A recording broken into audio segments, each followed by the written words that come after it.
کٹے ہوئے بازوؤں سے جھنڈے کو تھام لیا۔ اس وقت وہ یہ آیت تلاوت فرما رہے تھے۔ ترجمہ: اور محمد صلی اللہ علیہ وسلم اللہ کے رسول ہی تو ہیں، اس سے پہلے اور بھی بہت سے رسول گزر چکے ہیں۔ سورۃ آل عمران آیت نمبر 144۔ جب انہوں نے جنگ کے دوران کسی کو یہ کہتے سنا کہ محمد صلی اللہ علیہ وسلم نعوذ باللہ قتل کر دیے گئے ہیں تو خود بخود ان کی زبان سے یہ الفاظ جاری ہو گئے تھے۔ اس کے بعد حضرت مصعب بن عمیر رضی اللہ تعالیٰ عنہ شہید ہو گئے۔ غرض جنگ ختم ہوئی اور شہداء کو دفن کر دینے کے بعد حضور اکرم صلی اللہ علیہ وسلم مدینہ کی طرف روانہ ہوئے۔ آپ صلی اللہ علیہ وسلم اس وقت گھوڑے پر سوار تھے۔ آپ صلی اللہ علیہ وسلم نے اس وقت شہداء اور ان کے عزیزوں کے لیے یہ دعا فرمائی: اے اللہ، ان کے دلوں سے رنج اور غم کو مٹا دے، ان کی مصیبتوں کو دور فرما دے اور شہیدوں کے جانشینوں کو ان کا بہترین جانشین بنا دے۔ مدینہ پہنچنے پر نبی اکرم صلی اللہ علیہ وسلم نے حضرت علی رضی اللہ تعالیٰ عنہ کی تلوار خون آلود دیکھ کر فرمایا: اگر تم نے جنگ میں بہتر کارکردگی کا مظاہرہ کیا ہے تو فلاں فلاں نے بھی خوب جہاد کیا ہے۔ غزوہ احد میں 70 کے قریب مسلمان شہید ہوئے۔ مرنے والے مشرکوں کی تعداد مختلف بتائی جاتی ہے۔ جب اللہ کے رسول صلی اللہ علیہ وسلم مدینہ منورہ پہنچے تو مسلمانوں کی شکست پر منافقوں اور یہودیوں کی زبانیں کھل گئیں۔ وہ کھلے عام مسلمانوں کو برا بھلا کہنے لگے، خوشی سے بغلے بجانے لگے۔ ان لوگوں نے نبی اکرم صلی اللہ علیہ وسلم کی شان میں گستاخانہ کلمات بھی کہے۔ مثلاً وہ کہتے تھے: محمد صرف حکومت کرنے کے شوقین ہیں، آج تک کسی نبی نے اس طرح نقصان نہیں اٹھایا جس طرح انہوں نے اٹھایا ہے، خود بھی زخمی ہوئے اور اپنے ساتھیوں کو بھی مروایا، معاذ اللہ۔ یہ بھی کہتے تھے: تمہارے جو ساتھی مارے گئے، اگر وہ ہمارے ساتھ رہتے تو اس طرح ان کی جانیں نہیں جاتی۔ حضرت عمر رضی اللہ تعالیٰ عنہ تک ان کی یہ باتیں پہنچی تو انہوں نے بہت غصے میں حضور صلی اللہ علیہ وسلم سے عرض کیا: اے رسول اللہ، آپ ہمیں ان لوگوں کو قتل کرنے کی اجازت دے دیں۔ یہ سن کر آپ صلی اللہ علیہ وسلم نے ارشاد فرمایا: کیا یہ لوگ یعنی منافقین ظاہر میں مسلمان نہیں ہیں؟ کیا یہ کلمہ نہیں پڑھتے کہ اللہ کے سوا کوئی معبود نہیں اور یہ کہ میں اللہ کا رسول ہوں؟ حضرت عمر رضی اللہ تعالیٰ عنہ نے عرض کیا: بے شک کرتے ہیں، لیکن یہ لوگ ایسا تلوار کے خوف سے کرتے ہیں۔ اب ان کی حقیقت ظاہر ہو چکی ہے، ان کے دلوں میں جو کینہ اور فساد ہے وہ سامنے آ گیا ہے۔ یہ سن کر آپ صلی اللہ علیہ وسلم نے فرمایا: جو شخص اسلام کا اعلان کرے، چاہے ظاہری طور پر ہی کرے، مجھے اس کے قتل کی ممانعت کر دی گئی ہے۔ غزوہ احد کے دوسرے ہی روز صبح سویرے نبی کریم صلی اللہ علیہ وسلم کا قاصد مدینہ منورہ میں یہ اعلان کر رہا تھا: مسلمانوں، قریش کا تعاقب کرنے کے لیے تیار ہو جاؤ۔ یہ اعلان قریش کو ڈرانے کے لیے کیا گیا تھا تاکہ انہیں معلوم ہو جائے کہ آپ صلی اللہ علیہ وسلم ان کے تعاقب میں تشریف فرما رہے ہیں، اور ساتھ میں انہیں یہ بھی معلوم ہو جائے کہ مسلمانوں میں ابھی بھی طاقت موجود ہے، احد کی شکست کی وجہ سے وہ کمزور نہیں ہو گئے۔ اس طرح تمام صحابہ کرام آپ صلی اللہ علیہ وسلم کے ساتھ روانہ ہوئے۔ سب لوگ زخمی تھے، لیکن کسی نے بھی اپنے زخموں کی پرواہ نہیں کی، بلکہ یہ حالت تھی کہ بنو سلمہ کے 40 آدمی زخمی ہوئے تھے، خود اللہ کے رسول بھی زخمی تھے، اور اسی حالت میں صحابہ کرام کو لے کر روانہ ہوئے۔ آپ صلی اللہ علیہ وسلم کے زخموں کی صورت یہ تھی: چہرہ مبارک زرہ کے گڑ جانے کی وجہ سے زخمی تھا، چہرہ مبارک پر پتھر کا ایک زخم بھی تھا، نچلا ہونٹ اندر کی طرف سے زخمی تھا، ایک روایت میں اوپر کا ہونٹ زخمی ہونے کا ذکر بھی موجود ہے۔ ان زخموں کے علاوہ آپ صلی اللہ علیہ وسلم کا دایاں کاندھا بھی زخمی تھا۔ اس کاندھے پر ابن قیمیہ نے اس وقت وار کیا جب آپ صلی اللہ علیہ وسلم گڑھے میں گرے تھے۔ گڑھے میں گر جانے کی وجہ سے آپ صلی اللہ علیہ وسلم کے دونوں گھٹنے وہ بھی زخمی ہو گئے تھے۔ ایسی حالت میں آپ صلی اللہ علیہ وسلم نے حضرت طلحہ بن عبید اللہ سے فرمایا تھا: طلحہ، تمہارے ہتھیار کہاں ہیں؟ انہوں نے فرمایا: یہی ہیں یا رسول اللہ۔ یہ کہہ کر وہ گئے اور ہتھیار پہن کر آ گئے، حالانکہ ان کے سینے پر صرف 9 زخم تھے جبکہ پورے جسم پر 70 زخم تھے۔ اللہ اکبر! کتنے سارے زخم تھے ان صحابہ کے آپ صلی اللہ علیہ وسلم کا لشکر آگے بڑھتا چلا گیا، یہاں تک کہ حمراء الاسد کے مقام پر ٹھہرا۔ یہ جگہ مدینہ منورہ سے تقریباً 12 کلومیٹر دور ہے۔ اس مقام پر مسلمانوں نے 3 دن تک قیام کیا۔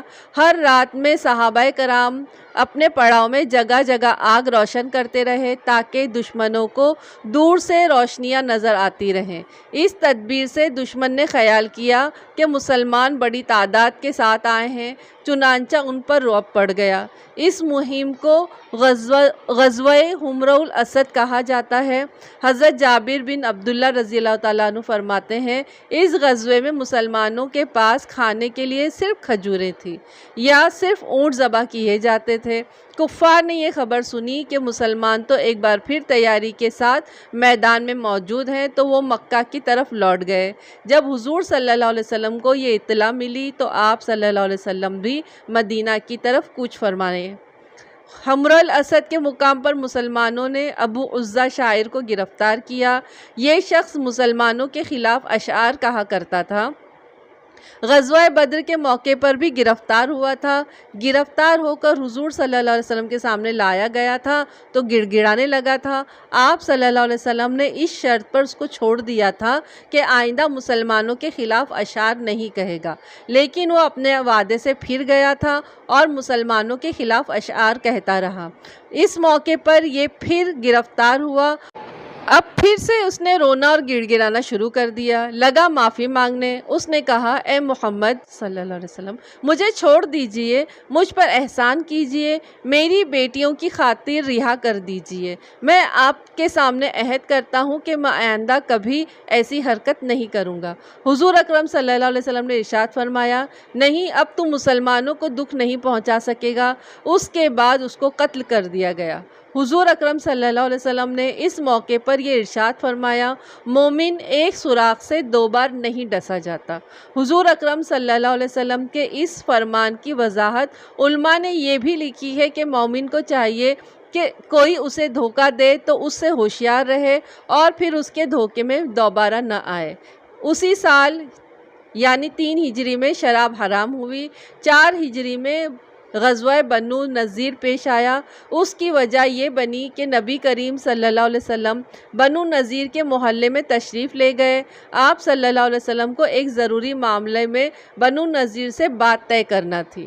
یہ یہودیوں کا قبیلہ تھا۔ آپ صلی اللہ علیہ وسلم نے معاہدہ کر رکھا تھا کہ مسلمانوں کو کسی کا خون بہا دینا پڑا تو بنو نذیر بھی اس سلسلے میں مدد کریں گے۔ حضور اکرم صلی اللہ علیہ وسلم جب ان کے محلے میں تشریف لے گئے تو وہ صحابہ کرام کی ایک مختصر جماعت بھی ساتھ تھی۔ ان کی تعداد 10 سے بھی کم تھی۔ ان میں حضرت ابوبکر صدیق، حضرت عمر اور حضرت علی رضی اللہ عنہم بھی تھے۔ حضور اکرم صلی اللہ علیہ وسلم نے وہاں پہنچ کر ان سے بات شروع کی تو وہ بولے، ہاں ہاں کیوں نہیں، ہم ابھی رقم ادا کر دیتے ہیں، آپ صلی اللہ علیہ وسلم پہلے کھانا کھا لیں۔ اس طرح وہ بظاہر بہت خوش ہو کر ملے، لیکن دراصل وہ آپ صلی اللہ علیہ وسلم کے قتل کی سازش پہلے ہی تیار کر چکے تھے۔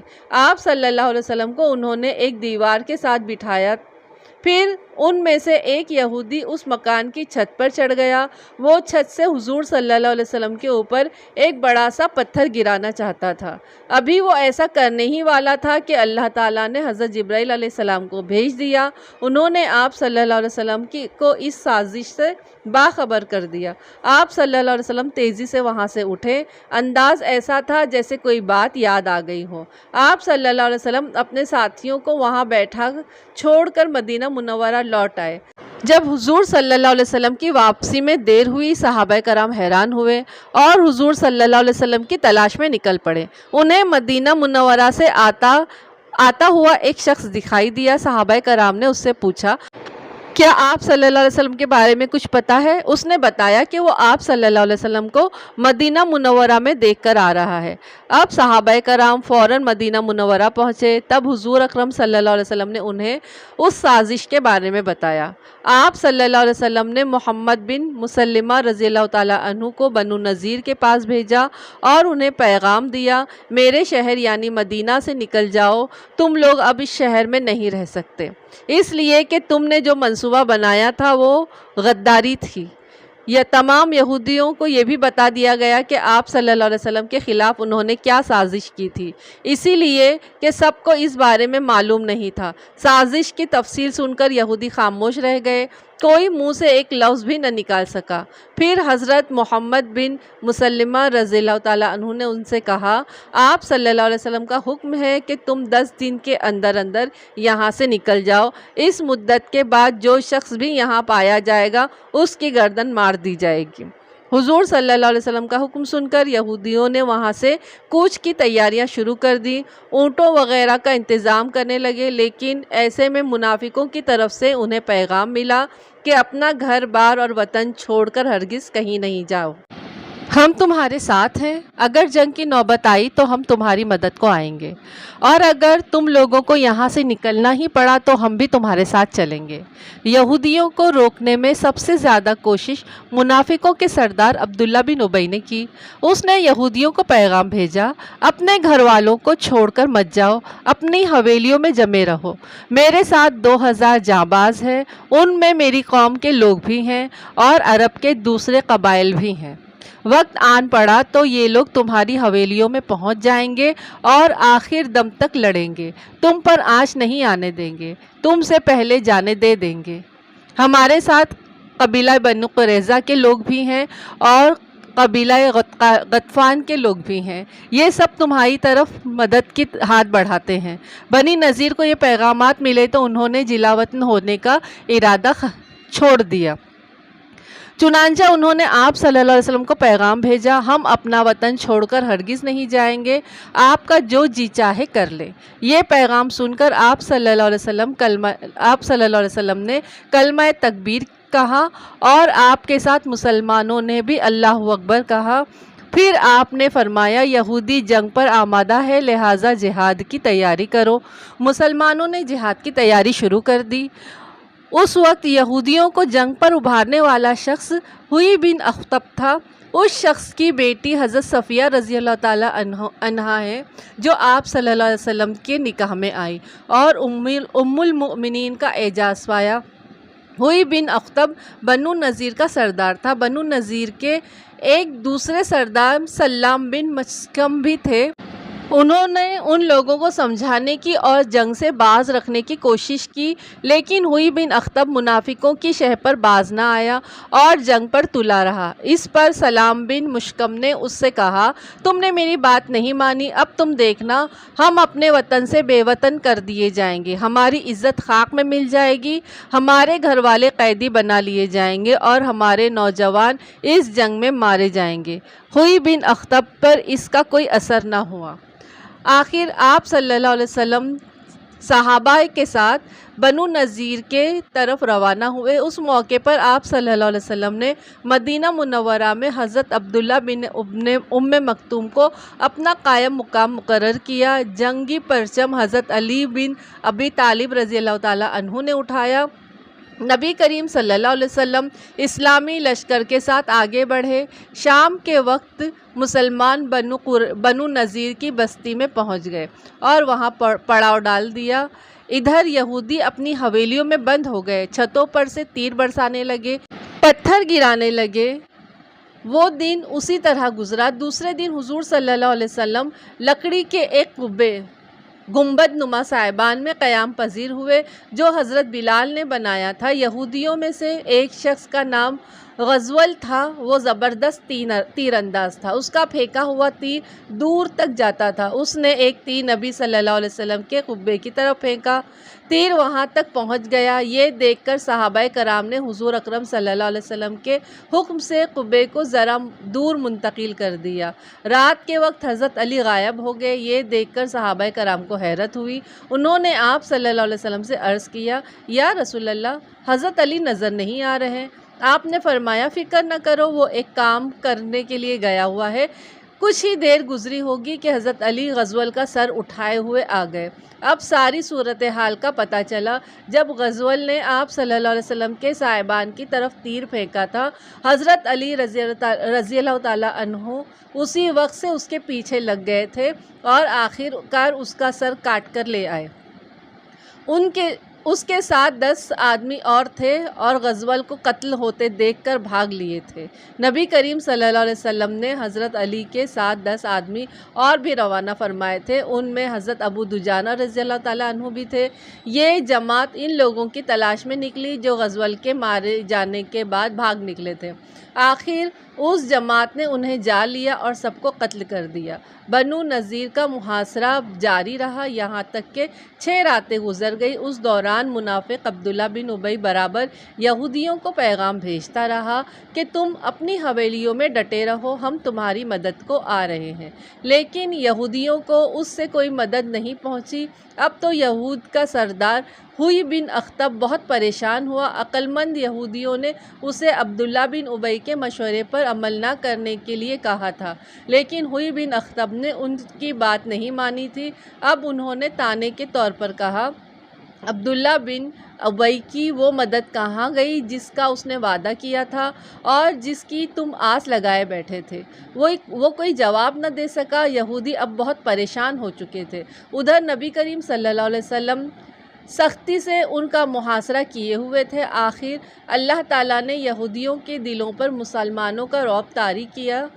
انہوں نے نبی کریم صلی اللہ علیہ وسلم سے درخواست کی کہ انہیں یہاں سے نکل جانے دیا جائے۔ وہ ہتھیار ساتھ نہیں لے جائیں گے، البتہ اپنا گھریلو سامان لے جائیں گے۔ نبی کریم صلی اللہ علیہ وسلم نے ان کی یہ درخواست منظور کر لی۔ چنانچہ یہودیوں نے اپنے اونٹ پر اپنی عورتوں اور بچوں کو سوار کیا اور اپنا سارا سامان بھی اس پر لاد لیا۔ یہ کل 600 اونٹ تھے۔ ان اونٹوں پر بہت سا سونا اور چاندی بھی اور بہت سارے قیمتی سامان بھی تھا۔ اس طرح بنو نذیر کے یہ یہودی جلا وطن ہو کر خیبر میں جا بسے۔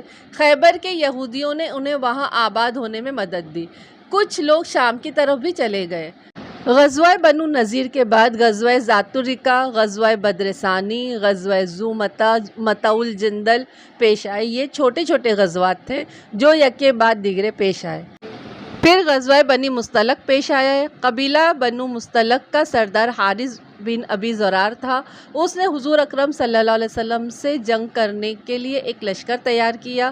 اس لشکر میں اس کی قوم کے علاوہ دوسرے عرب بھی شامل تھے۔ اس اطلاع پر حضور اکرم صلی اللہ علیہ وسلم نے بھی جنگ کی تیاریاں کی۔ اسلامی لشکر 2 شعبان 5 ہجری کو روانہ ہوا۔ ادھر جب حارث بن ابی ضرار اور اس کے ساتھیوں کو مسلمانوں کی آمد کی خبر ملی تو بہت سے لوگ بدحواس ہو کر حارث کا ساتھ چھوڑ کر چلے گئے اور ادھر ادھر بھاگ نکلے، یہاں تک کہ آپ صلی اللہ علیہ وسلم صحابہ کرام کے ساتھ اس قبیلے پر ہمراہ آور ہوئے۔ مسلمانوں نے ایک ساتھ مل کے مشرکوں پر حملہ کر دیا۔ یہ حملہ اتنا شدید تھا کہ اس میں سے 10 فوراً ہی مارے گئے، باقی گرفتار ہوئے۔ ان کی عورتیں اور بچوں کو بھی گرفتار کر لیا گیا۔ ان قیدیوں میں بنی مستلق کے سردار حارث بن ابی ضرار کی بیٹی برہ بن حارث بھی تھیں۔ مال غنیمت تقسیم ہوا تو برہ ثابت بن قیس کی تحویل میں آئیں۔ اب ثابت بن قیس نے برہ سے طے کیا کہ اگر وہ 9 اوقیہ سونا دے تو وہ انہیں آزاد کر دیں گے۔ یہ سن کر برہ نبی کریم صلی اللہ علیہ وسلم کے پاس آئی اور کہنے لگی، اے اللہ کے رسول، میں مسلمان ہو چکی ہوں۔ میں گواہی دیتی ہوں کہ اللہ تعالیٰ کے سوا کوئی معبود نہیں۔ ہمارے ساتھ جو ہوا اس کو آپ جانتے ہیں۔ میں قوم کے سردار کی بیٹی ہوں۔ ایک سردار کی بیٹی اچانک باندی بنا لی گئی۔ ثابت بن قیس نے آزاد ہونے کے لیے میرے ذمے جو سونا مقرر کیا ہے وہ میری طاقت سے کہیں زیادہ ہے۔ میری آپ سے درخواست ہے کہ اس سلسلے میں میری مدد فرمائیں۔ اس پر آپ صلی اللہ علیہ وسلم نے ارشاد فرمایا، کیا میں تمہیں اس سے بہتر راستہ نہ بتا دوں؟ حضرت برہ بولیں، وہ کیا ہے یا رسول اللہ؟ آپ صلی اللہ علیہ وسلم نے ارشاد فرمایا، تمہاری طرف سے سونا میں دے دیتا ہوں اور میں تم سے نکاح کر لوں گا۔ اس پر حضرت برہ بولی، اے اللہ کے رسول، میں تیار ہوں۔ حضور صلی اللہ علیہ وسلم نے حضرت ثابت بن قیس رضی اللہ تعالیٰ عنہ کو بلایا، برہ کو ان سے مانگا۔ وہ بولے، اے اللہ کے رسول، میرے ماں باپ آپ پر قربان، برہ آپ کی ہو گئی۔ آپ صلی اللہ علیہ وسلم نے انہیں اتنا سونا ادا کر دیا اور برہ سے شادی کر لی۔ اس وقت ان کی عمر 20 سال تھی۔ ان کا نام برہ سے جویریہ رکھا گیا۔ اس طرح وہ ام المومنین حضرت جویریہ رضی اللہ تعالیٰ عنہا ہو گئی۔ حضرت عائشہ رضی اللہ تعالیٰ عنہ فرماتی ہیں، جویریہ نہایت خوبصورت خاتون تھی۔ بعد میں حضرت جویریہ کا باپ ان کا فدیہ لے کر آیا، حضور صلی اللہ علیہ وسلم کی خدمت میں حاضر ہوا۔ اس فدیے میں بہت سے اونٹ تھے۔ حارث ابھی راستے میں ہی تھا کہ اس کی نظر ان میں سے 2 خوبصورت اونٹوں پر پڑی۔ اس نے ان دونوں کو وہیں عتیق کی گھاٹی میں چھپا دیا اور باقی فدیے کے لیے آپ صلی اللہ علیہ وسلم کی خدمت میں پیش کر دیا۔ یہ فدیہ لے لیں، میری بیٹی کو رہا کر دیں۔ اس کی بات سن کر آپ صلی اللہ علیہ وسلم نے ارشاد فرمایا، اور وہ 2 اونٹ کیا ہوئے جنہیں تم عتیق کی وادی میں چھپا کر آئے ہو؟ حارث ابن زرار یہ سنتے ہی پکار اٹھا، میں گواہی دیتا ہوں کہ آپ اللہ کے رسول ہیں۔ اس بات کا علم میرے اور اللہ کے سوا کسی کو نہیں۔ اس سے ثابت ہوا کہ آپ واقعی اللہ کے رسول ہیں۔ اس طرح وہ بھی مسلمان ہو گئے۔ حضرت جویریہ رضی اللہ تعالیٰ عنہ کے بھائی عبداللہ بن حارث بھی مسلمان ہو گئے۔ اس کے بعد بنی مستلق کے تمام قیدیوں کو رہا کر دیا گیا۔ کچھ سے فدیہ لیا گیا، کچھ بغیر فدیہ کے چھوڑ دیے گئے۔ حضرت جویریہ فرماتی ہیں، بنی مستلق پر رسول اللہ صلی اللہ علیہ وسلم کی چڑھائی سے 3 دن پہلے میں نے خواب میں دیکھا تھا کہ یثرب سے چاند طلوع ہوا اور چلتے چلتے میری گود میں آ گیا۔ پھر جب ہم قیدی بنا لیے گئے تو میں نے خواب کے پورا ہونے کی آرزو کی۔ جب آپ صلی اللہ علیہ وسلم نے مجھ سے نکاح فرما لیا تو مجھے اس خواب کی تعبیر معلوم ہوئی۔ اس غزوے سے فارغ ہو کے جب آپ صلی اللہ علیہ وسلم واپس مدینہ منورہ کی طرف روانہ ہوئے تو ایک بہت دردناک واقعہ پیش آیا۔ سیدہ عائشہ صدیقہ فرماتی ہیں، کوچ کا اعلان ہوتے ہی میں قضائے حاجت کے لیے اٹھ کھڑی ہوئی اور لشکر سے دور جنگل کی طرف چلی گئی۔ جب میں فارغ ہو گئی اور واپس لشکر گاہ کی طرف روانہ ہوئی، میرے گلے میں جو ہار تھا وہ کہیں ٹوٹ کر گر گیا۔ مجھے اس کے گرنے کا پتہ نہ چلا۔ جب اس کا خیال آیا تو ہار کی تلاش میں واپس جنگل کی طرف گئی۔ اس ہار کی تلاش میں مجھے دیر ہو گئی۔ لشکر میں جو لوگ میرا ہودج اٹھا کر اونٹ پر رکھا کرتے تھے، انہوں نے خیال کیا کہ میں ہودج میں موجود ہوں۔ انہوں نے ہودج اٹھا کر اونٹ پر رکھ دیا اور انہیں احساس نہ ہوا کہ اس میں نہیں ہوں، کیونکہ میں دبلی پتلی اور کم وزن کی تھی۔ میں کھاتی بھی بہت کم تھی، جسم پر موٹاپے کے آثار نہیں تھے۔ اس طرح لشکر روانہ ہو گیا۔ ہودج محمل کو کہتے ہیں، ایک ڈولی نما چیز ہوتی ہے جو اونٹ پر نشست کے طور پر مطلب بیٹھنے کے لیے ڈولی کی طرح اونٹ پر رکھ دی جاتی ہے تاکہ عورت پردے میں رہے۔ ادھر کافی تلاش کے بعد میرا ہار مل گیا اور میں لشکر کی طرف روانہ ہوئی۔ وہاں پہنچی تو لشکر جا چکا تھا، دور دور تک سناٹا تھا۔ میں جس جگہ ٹھہری ہوئی تھی وہیں بیٹھ گئی۔ میں نے سوچا جب انہیں میری گمشدگی کا پتہ چلے گا تو سیدھے یہیں آئیں گے۔ بیٹھے بیٹھے مجھے نیند نے آ لیا۔ صفوان سلمہ رضی اللہ تعالیٰ کی ذمہ داری تھی کہ وہ لشکر کے پیچھے رہا کرتے تھے تاکہ کسی کا کوئی سامان رہ جائے یا گر جائے تو وہ اس کو اٹھا لیا کرے۔ اس روز بھی لشکر سے پیچھے وہ رہ گئے تھے۔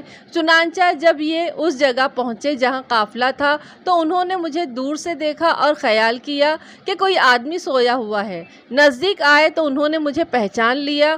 مجھے دیکھتے ہی انہوں نے اِنَّ لِلَّهِ وَإِنَّ إِلَيْهِ راجعون پڑھا۔ زور سے پڑھا تھا۔ ان کی آواز سن کر میں جاگ گئی۔ انہیں دیکھتے ہی میں نے اپنی چادر اپنے چہرے پر ڈال لی۔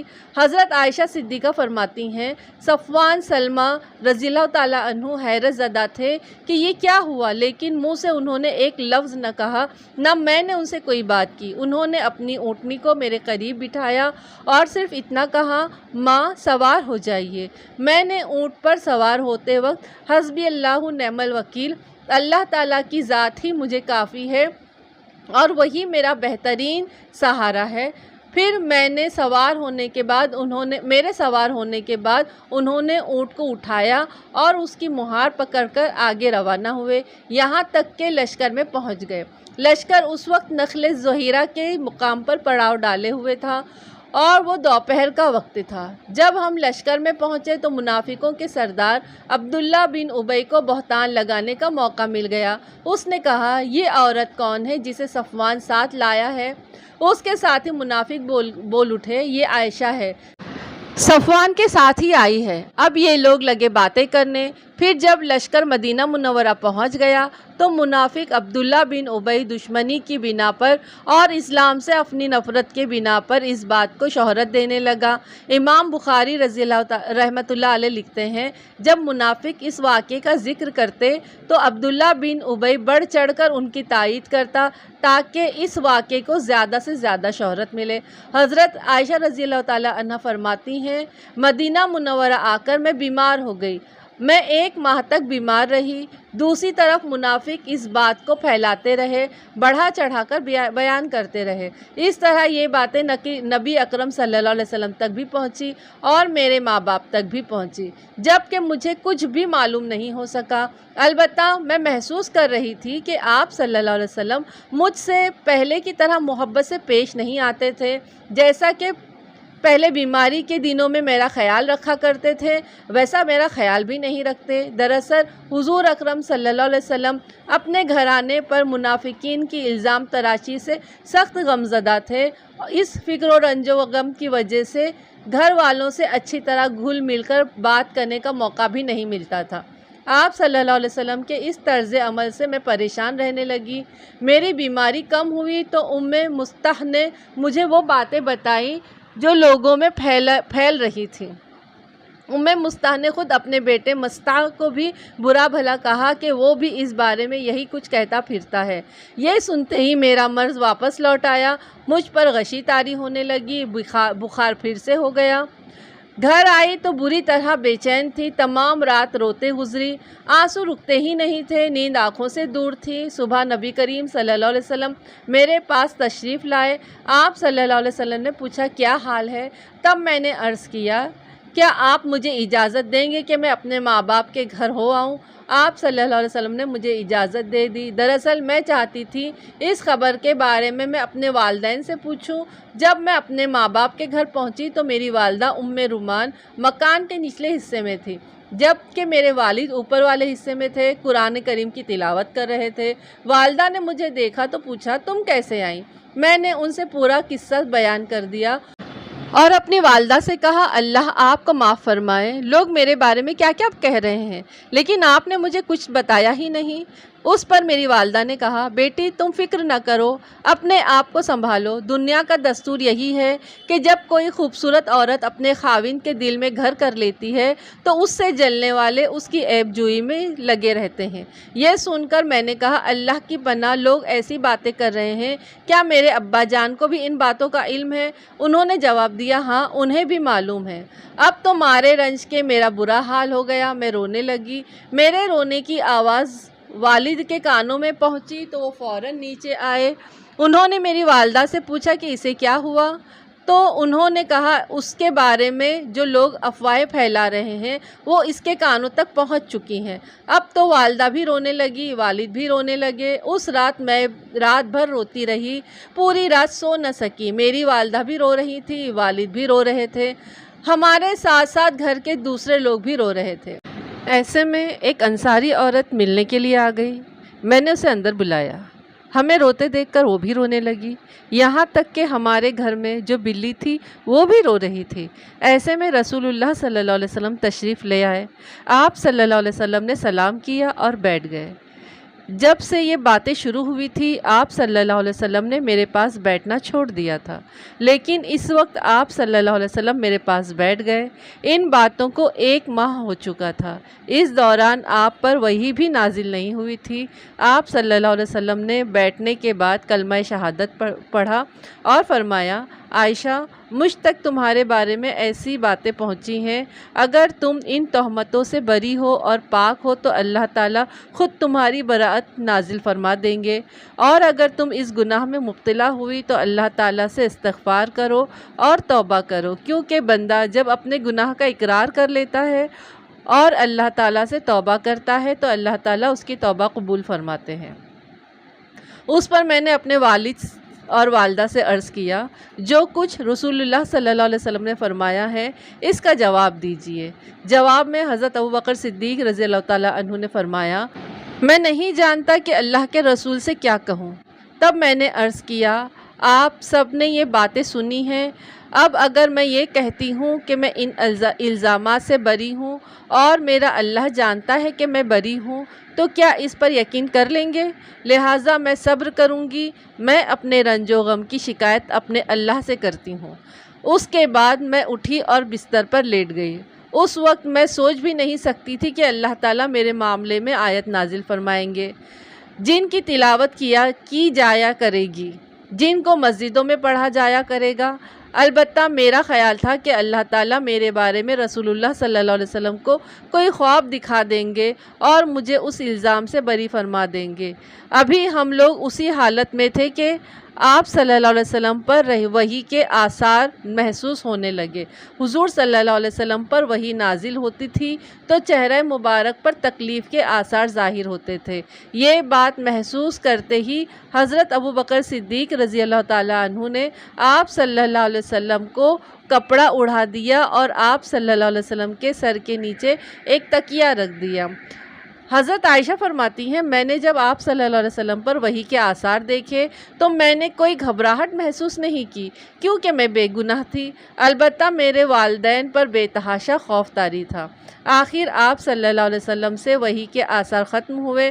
اس وقت آپ صلی اللہ علیہ وسلم ہنس رہے تھے اور آپ صلی اللہ علیہ وسلم کی پیشانی پر پسینے کے قطرے چمک رہے تھے۔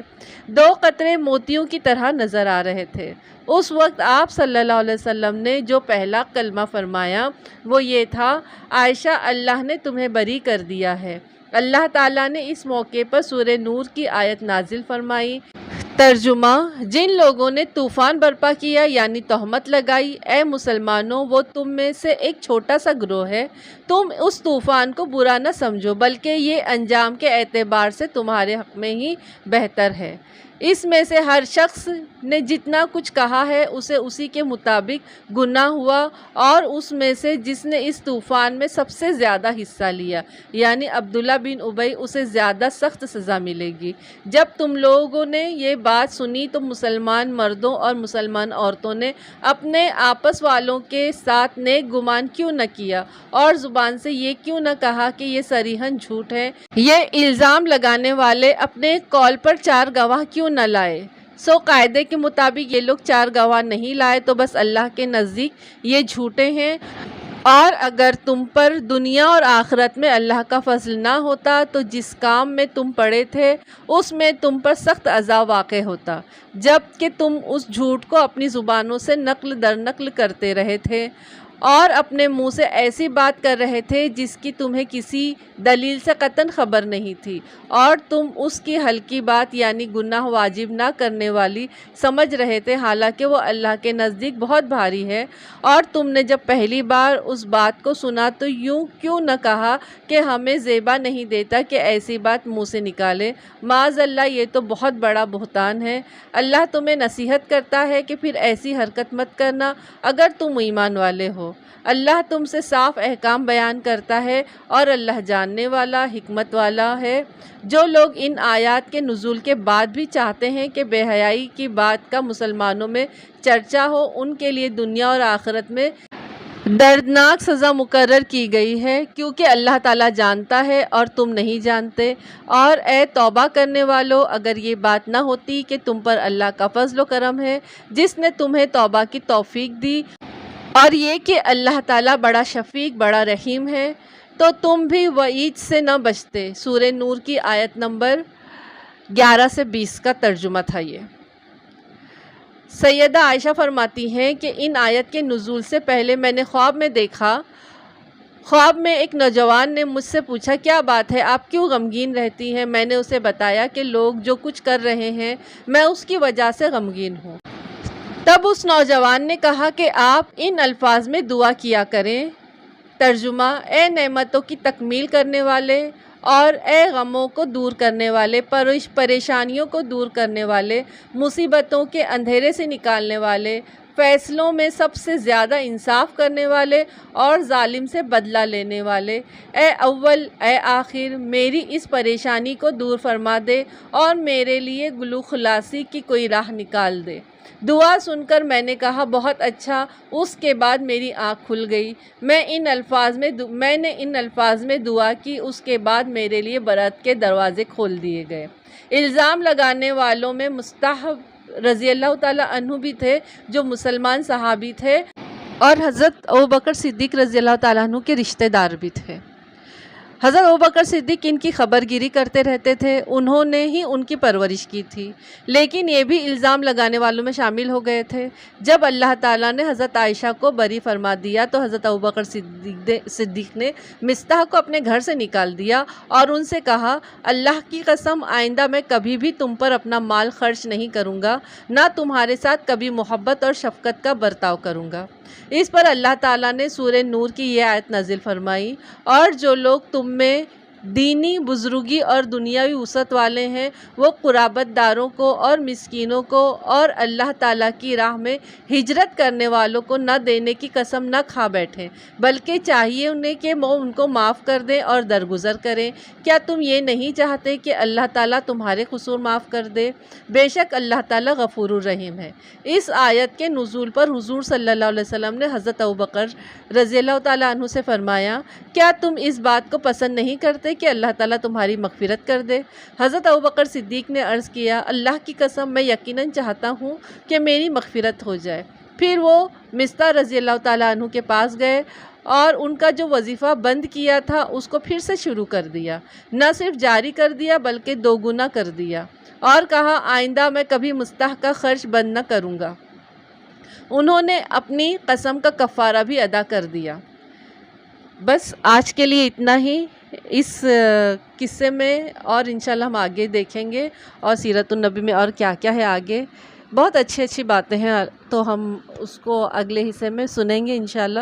بس دعا کریے کہ میں کنٹینیو اپلوڈ کرتی رہوں، طبیعت کی خرابی کی وجہ سے رہ جاتا ہے، تو بس آپ لوگ دعا کریے، سبسکرائب کریے پلیز۔ کہاں چلے گئے ہیں آپ سارے؟ سبسکرائب کریے، لائک بھی کریے، سنتے وقت ہی لائک کریے اور شیئر بھی کریے، کمنٹس لکھیے۔ کہاں گئے وہ سارے جو مجھے کمنٹس لکھا کرتے تھے؟ سنا لگتا ہے آپ لوگوں کے بغیر، کمنٹس لکھیے پلیز۔ چلیے پھر اپنا خوب خیال رکھیے، مجھے دعاؤں میں یاد رکھیے۔ تب تک کے لیے السلام علیکم، اللہ حافظ۔